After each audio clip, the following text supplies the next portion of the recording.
Então, eu estava falando com vocês sobre geradores, e aí vem a lei de Ohm-Pouillet. O que é a lei de Ohm-Pouillet? É a uma melhoria, a gente fez um plus da lei de Ohm. Como? Lembra que a lei de Ohm era U é igual a RI? Só que agora a gente tem gerador e a gente tem que colocar o gerador aí no meio. Então, como que a gente vai fazer? A gente vai reformular a lei de Ohm. Quem faz isso é o Pouillet, então acaba sendo a lei de Ohm-Pouillet. E o que ele reformula?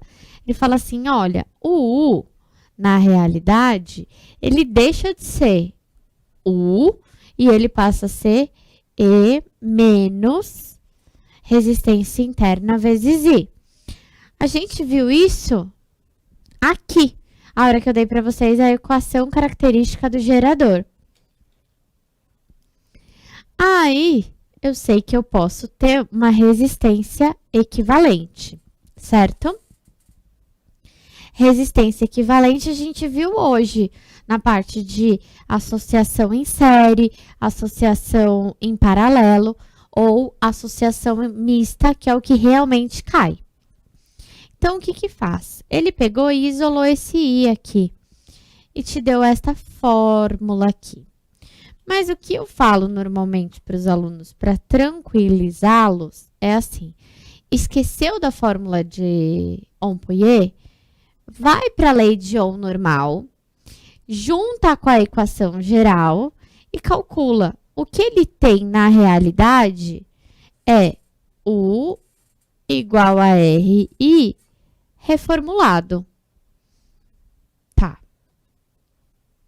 Aí eu vou falar para vocês sobre o gerador ideal. O que seria um gerador ideal? Um gerador ideal seria se eu não tivesse resistência interna. Se eu não tivesse resistência interna, a gente volta para cá e eu mostro para vocês que sem ter resistência interna, eu caio em U é igual a RI de novo. Voltaria para a primeira lei de Ohm. Considera-se um gerador ideal aquele que transforma integralmente toda a energia não elétrica que consome em energia elétrica. Ou seja, ele não dissipa em nenhum momento a energia dele. A potência útil dele é igual à potência total dele. Então, ele teria um rendimento de 100%. Isso não existe. Quando eu fiz engenharia, um dos testes que a gente tinha era rendimento de potência em gerador. E aí eu fui fazer, eu falei, nossa, errei muito feio esse daqui, porque deu tipo 40%. E eu fui falar com um professor, e o professor falou assim, ué, por que tá errado? Eu falei, não, professor, tá muito baixo o rendimento dele. Ele falou, é um motor que tá velho, é um motor que tá muito barulhento. E começou a me dar um monte de explicações para eu entender o que era dissipar. Então, toda a energia está sendo perdida com outras coisas. E aqui a gente tem perda de energia elétrica por causa da resistência interna. Então, o que é um gerador real? Gerador real, ele tem resistência interna. Gerador real, eu represento, olha, tem os dois tracinhos paralelos, mas também tem o de resistor, certo? Agora, e o gerador ideal? Se vocês lembrarem da nossa aula de elerodinâmica passada, eu trabalhei só com gerador ideal. Eu ainda estava na parte que eu queria mostrar para vocês resistores, primeira lei de Ohm e tudo mais, e primeiro vocês se fundamentaram a aprender resistores, para depois eu falar assim, olha, vamos complicar um pouquinho mais, que é trazer gerador, certo? E claro, a gente vai associar os geradores, porque não ia ter graça só associar resistores. A gente também vai fazer associação de geradores. E como que faz associação de geradores? E para que eu quero associação de geradores? Se eu quiser aumentar a tensão fornecida, eu tenho que aumentar a minha quantidade de geradores. Mas eu vou associá-los em série ou em paralelo? Qual é a diferença deles? Em série, as resistências ficam em série. E a gente sabe o que fazer com resistência em série. Resistência em série, a gente soma. Certo? Fizemos a soma. E a tensão deles? E a força eletromotriz deles? Tá uma do ladinho da outra, sim? Então, vocês somam também. Ah, série é mais fácil. Eu acho. Série é mais fácil. Então, qual é o resumo da parte de associação de geradores em série? A tensão vai aumentar, porque ela é uma somatória de tensões, só que a resistência interna também vai aumentar, certo? Coloquei aqui para vocês um exemplo. Peguei uma pilha, aferi qual é a tensão dela, 1,5 volts. Peguei duas pilhas, deixei em série, calculei qual é a tensão dela, 3 volts. Era esperado que desse 3 volts porque é uma somatória simples, certo? E em paralelo? O que acontece em paralelo? Bom, em paralelo eu tenho duas informações para vocês. Primeiro, se a gente associar cada um com uma tensão exinha, com a força eletromotriz, vai ser a mesma. Então, tá em paralelo. Peguei 10 pilhas de 20 volts. Liguei em paralelo. Quantos volts vai estar passando? 20 volts. Mas, Alessandra, são 10 pilhas. Tudo bem? 20 volts. E a resistência? A resistência a gente viu e eu chamei a atenção de vocês que quando for em paralelo, ela decai. Então, vai diminuir a resistência interna. Resistência interna, vamos supor que era 9 ohms aqui, 9 ohms aqui, 9 ohms aqui, certo? 9. Quantas tem? 3. 9 sobre 3, 3. Então, passou a ser 3 ohms e passou a ser essa somatória aqui, que não é somatória, que é o próprio valor. Qual é a conclusão que a gente tem de gerador em paralelo? Peguei uma pilha, 1,5 volts. Peguei duas pilhas, 1,5 volts. Não vejo grande vantagem, porque vocês vão estar gastando duas pilhas para ter uma mesma tensão. Então, professora, o controle remoto é em série. Ah, mas ele não tá do jeitinho de estar em série. Mas ele tá ligado no circuito desta forminha aqui, ó. Aqui. É em série. Certo?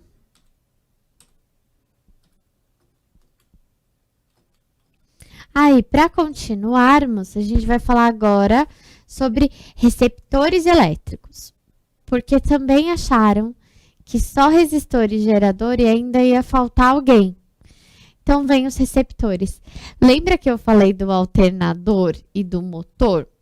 O alternador gera para, então, o receptor transformar. O que é um receptor elétrico? Receptor elétrico são dispositivos que transformam energia elétrica em outro tipo de energia, que não seja exclusivamente térmica. Por quê? Lembra de lei de Joule? O efeito Joule? O que era o efeito Joule? Esquentar. Então, a primeira coisa que a gente estudou, quando a gente estudou resistor, foi o efeito Joule. Um ferro de passar roupa, a função da energia elétrica dele é esquentar. O meu chuveiro tem por função esquentar. Eles são resistores. Agora, eu também tenho receptores, que faz o quê? Transforma em outro tipo de energia que não seja apenas térmica. Bom, o que eu coloquei aqui para vocês? Energia não elétrica. Passa pelo gerador, vira energia elétrica. Depois de passar pelo receptor, vira energia não elétrica. Os dois dissipam energia, certo? Coloquei aqui 2 exemplos para vocês. Sei que o exemplo é do mesmo tipo de transformação, energia mecânica, porque vai mover. Então, aqui eu tenho o liquidificador, que vai mover as hélices. Aqui eu tenho o ventilador, que vai mover também. Então, eles estão sendo, utilizando geradores, que vão passar energia elétrica para eles vão receber a energia elétrica e vão transformar, nesses 2 casos, em energia mecânica. Tem dissipação? Tem. Se vocês colocarem a mão, depois de desligado, na hélice do liquidificador, ele vai estar quente. Esse aquecimento que ele tem é a dissipação dele, é a resistência dele dissipando energia. Aí eu coloquei para vocês a equação do receptor elétrico. Olha quem apareceu aqui. Outro Ezinho. Só que é um E assim, que a gente vai e põe um apóstrofe. Por que a gente põe? Para poder separar quando é a força eletromotriz do gerador e agora a gente tem a força contra-eletromotriz do receptor. Mas tudo bem que a gente não erra mais. Não é força, certo? É tensão. E tá aqui, ó, a tensão do sistema é igual à tensão da força contra-eletromotriz mais a resistência interna vezes a corrente. Nesse caso aqui, ele está gastando tudo. Ele está gastando para transformar e ele está gastando na resistência dele, certo? Aí eu coloquei outro gráfico para vocês. Lembra que eu falei que eu fui pesquisar um exercício? E aí, pesquisando, ele estava comparando exatamente isso.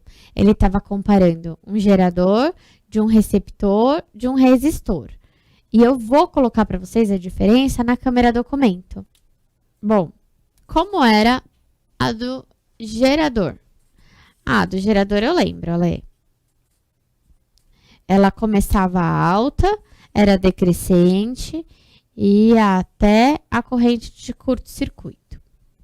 Certo?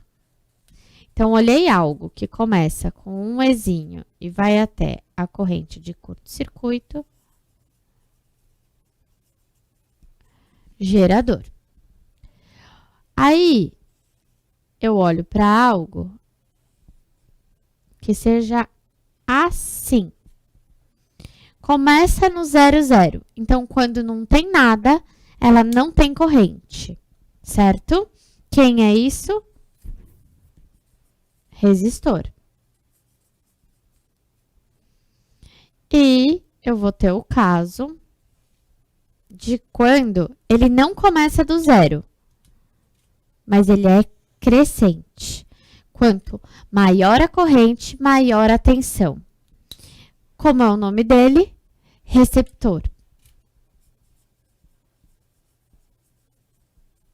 E aí era um exercício que tinha, por exemplo, uma lâmpada. Vocês vão ver o meu dom pro desenho, que chega a assustar qualquer desenhista. Aí tinha uma pilha.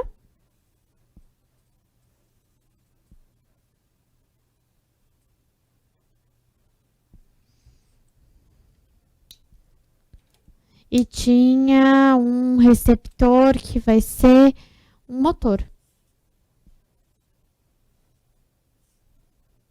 Finjam que isso é um motor. Então, ele pediu para ligar. Aqui, ele não dava grandes informações, ele simplesmente pedia para ligar, certo? E aí, a mesma coisa eu vou ter com a parte de rendimento. Rendimento também eu vou saber. Eu vou pegar a potência útil, vou dividir pela potência total e vou descobrir qual é o rendimento que eu tenho. Aqui eu coloquei para vocês, só por nota de curiosidade, o símbolo de cada um que a gente pode utilizar. E eu vou falar também sobre o circuito gerador, receptor e resistor, só para a gente finalizar a nossa aula. Que é qual ideia? Eu tenho um gerador, eu tenho os resistores, que podem estar em série, em paralelo e tudo mais, e tenho o receptor. E aí, a gente vai usar a lei de Ohm-Pouillet. Qual é a única diferença da lei de Ohm-Pouillet? Lembra que era I igual a força eletromotriz sobre a somatória das correntes? Agora, a gente vai e adiciona a força contra-eletromotriz, certo?